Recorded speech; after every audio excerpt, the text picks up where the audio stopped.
Bonjour à toutes et à tous, me revoilà donc aujourd'hui pour notre deuxième jour et notre deuxième pochette de notre calendrier en diamond painting.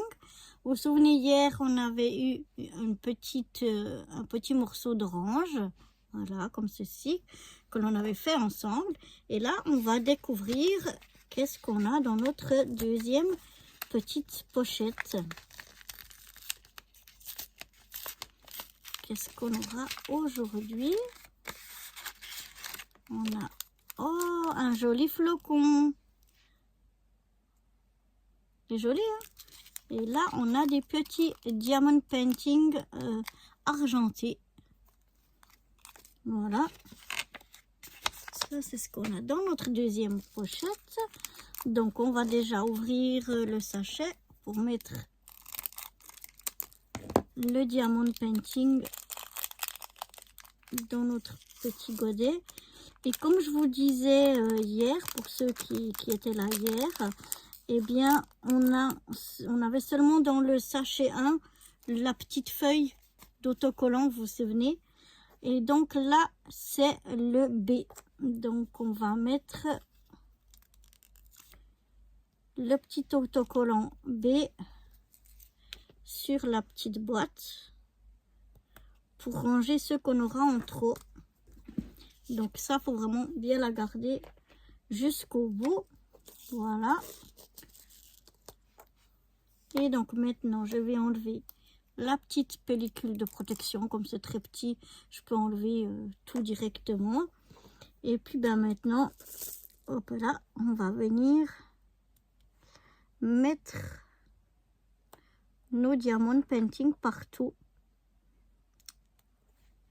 Alors dites-moi en commentaire si vous connaissez déjà le diamond painting, que vous en faites déjà, ou est-ce que vous découvrez ça, vous aviez encore jamais vu ça. Pour celles et ceux qui font déjà du diamond painting, est-ce que vous aviez déjà eu en calendrier de l'Avent, vous connaissiez que ça existait? Moi je savais pas que ça existait. Donc je fais du diamond painting mais assez rarement. Je l'ai fait surtout au début quand j'ai découvert ça.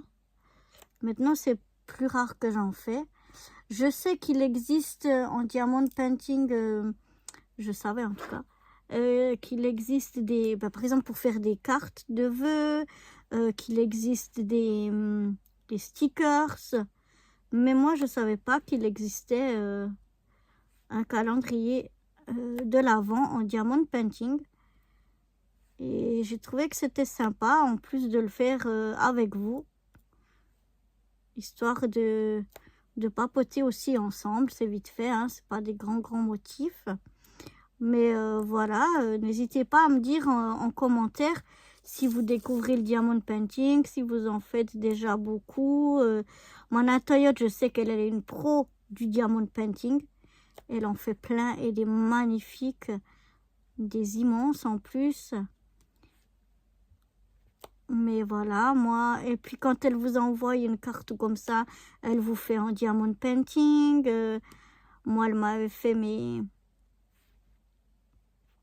m'a déjà fait plusieurs choses en diamond painting.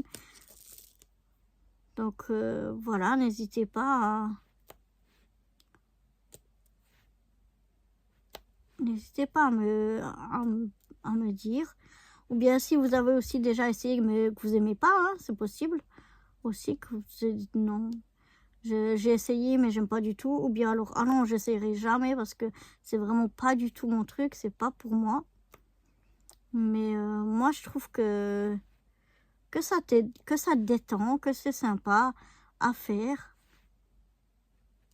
Après là, c'est plus avec des strass que les diamond painting comme on peut trouver d'habitude sur les autres. C'est vraiment plus strass.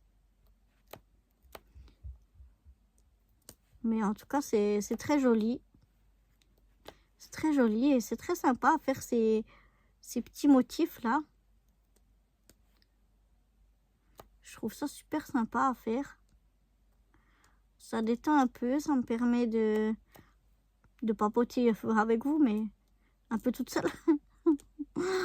Mais ça me dérange pas, j'aime bien papoter toute seule. Donc voilà. Ah ouais, c'est vraiment super joli.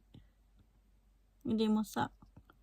C'est un joli petit flocon. Je vais aller ranger donc mes strass B dans ma boîte avant que je fasse une catastrophe et que je les perde. Voilà, parce qu'ils ont dit que certains, on pourrait en avoir besoin pour d'autres motifs. Donc voilà, je les garde. Et puis maintenant, ben, j'ai plus qu'à aller les mettre sur mon sapin. Bon, pour le moment, je les mets un peu comme ça, au hasard. Et puis, on verra quand ils seront tous faits, exactement comment je le décorerai. Et puis, bah, je vous montrerai ça. Voilà. Et voilà comment il s'accroche tout simplement à notre sapin. Je trouve ça vraiment super sympa. Donc voilà, moi je vous dis à demain pour le 3e. Bye bye!